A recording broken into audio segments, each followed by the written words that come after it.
How do you get ahead by experimenting?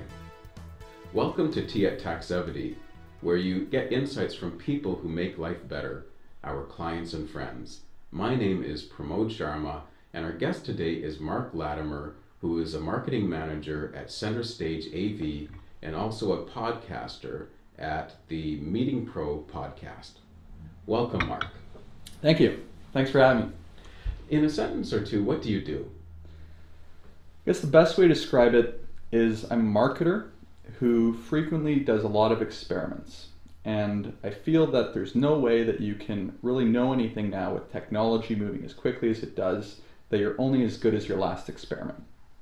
Where did you get the idea of experimenting? Well, I was originally educated in industrial design. So not too many people know what an industrial designer is. I don't.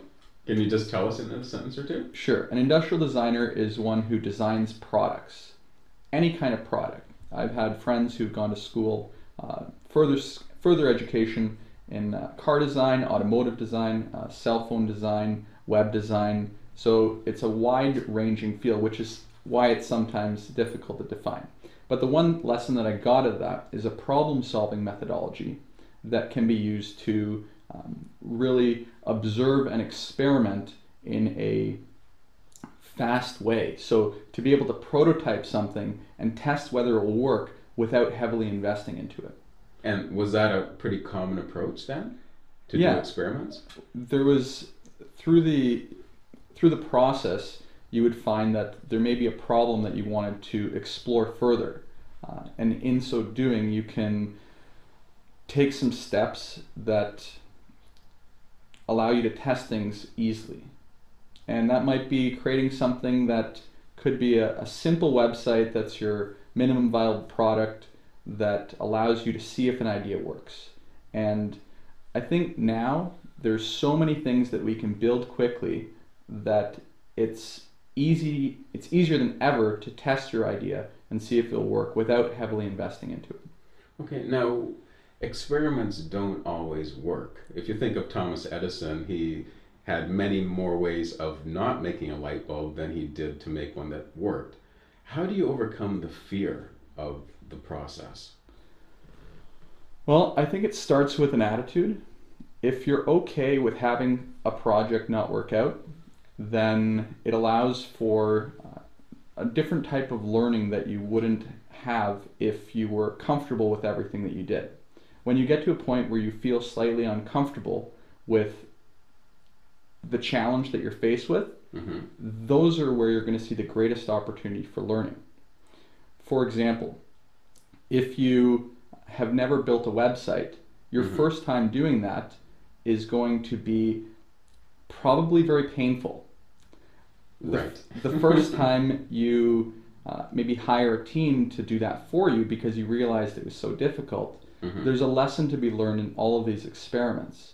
So the real takeaway is not looking at it as a finite, was this successful from a financial perspective, but what were the learning outcomes that I got that I'm going to be able to take to my next project or to my next venture, whatever that happens to be. So it's being okay with not having things work out, and by doing that, you're going to be able to be faster the next time that you have to do an experiment. Okay, so maybe you've got some momentum then that helps you next time? Definitely. The speed at which you can create things is a big help if you can fail faster. There's a whole bunch of books written about failure and taking that perspective that it's okay to fail because of the lessons that I'm going to learn. Okay, so in a sense, the way you're looking at it, you can't really fail because you're probably learning something in the process. Well, in the fullness of time, we're all going to be wrong about something.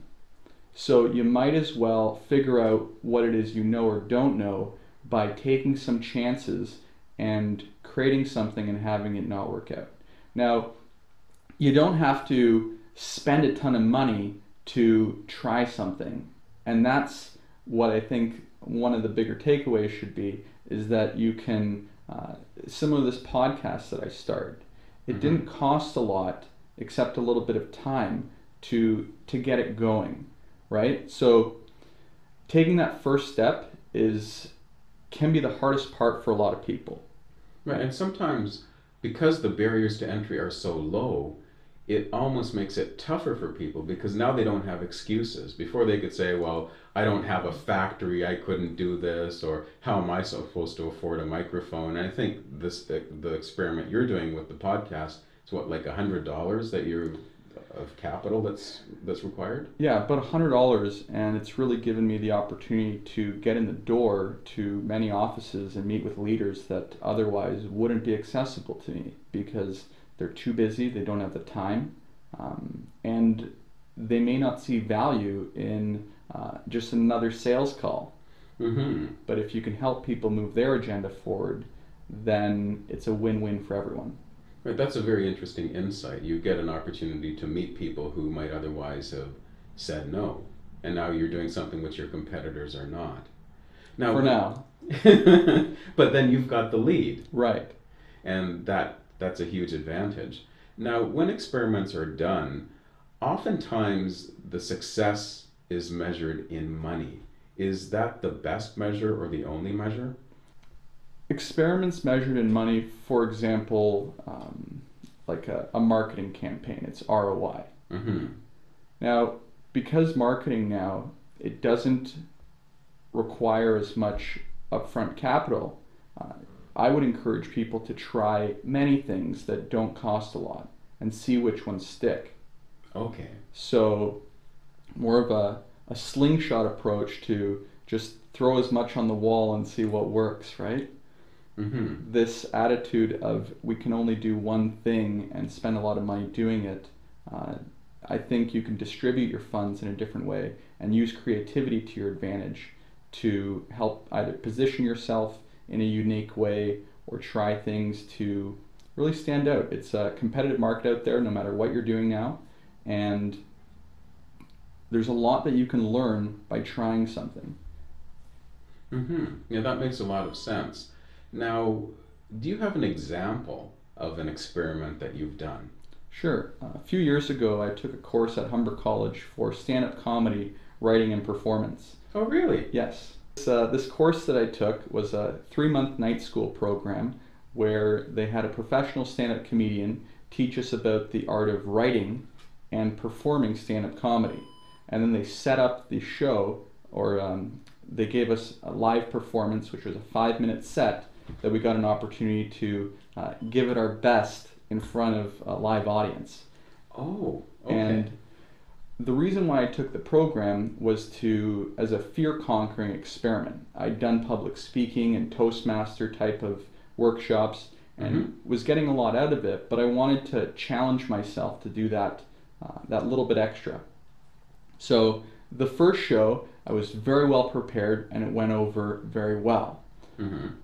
But you can't just do one show and learn from that experience. You can, but there's a lot to be said for doing that your 7th show and feeling what that feels like. So there was one show that I remember that it was a very small crowd, and what was 5 minutes felt like 15 minutes because I wasn't prepared as much as I was on my first show. Is that because you were feeling more confident? I think it was a combination of feeling like I'd already done that prep.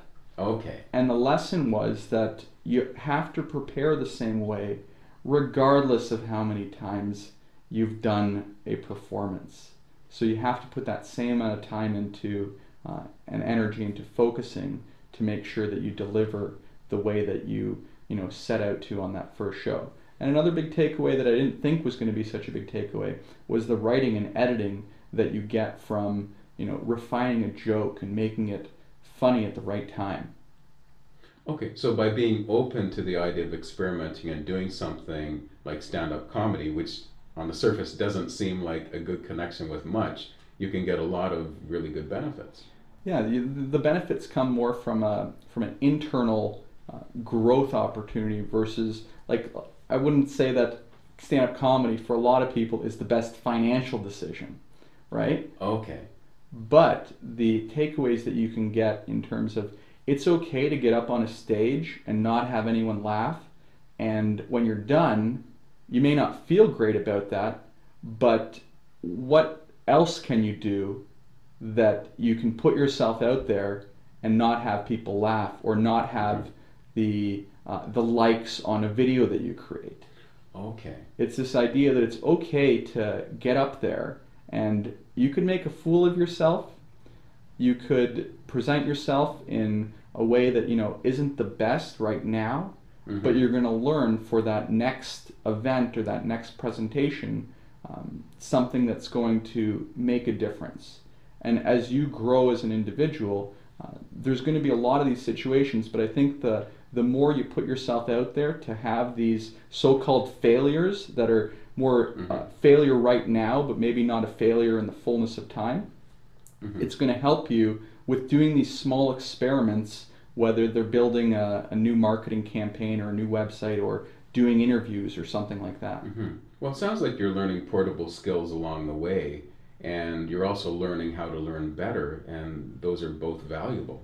Well, the idea of being a generalist versus a specificist or a specialist, specialist is, I love the idea of being a generalist, because there's so much out there that you can learn, and by learning different skills in completely different arenas, you have some type of competitive advantage when it comes to bring them back to what it is that you're truly good at, or you can discover one area that you want to go really deep and be an expert at, if that's even possible.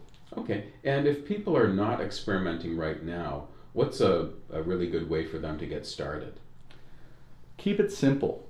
You don't have to do a huge project or spend a ton of money to get something off the ground as an experiment. It could be something as simple as creating some content, if you haven't created some content.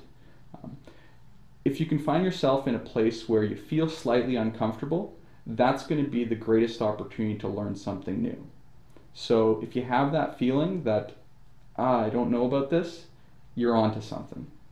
Okay, well, it looks like Tea at Taxevity fits into that, because this is an experiment and we've learned a lot of things along the way.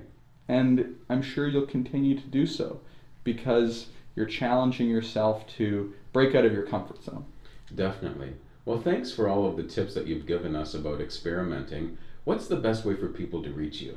You can reach me on LinkedIn, just search Mark Latimer, or I'm on Twitter at Mark Latimer. Okay, thanks for visiting us. Pleasure. Thanks for joining us for Tea at Taxevity. The Taxevity Insurance Advisory helps you understand insurance and bridges gaps in your coverage. There's no premium for peace of mind. How healthy is your insurance?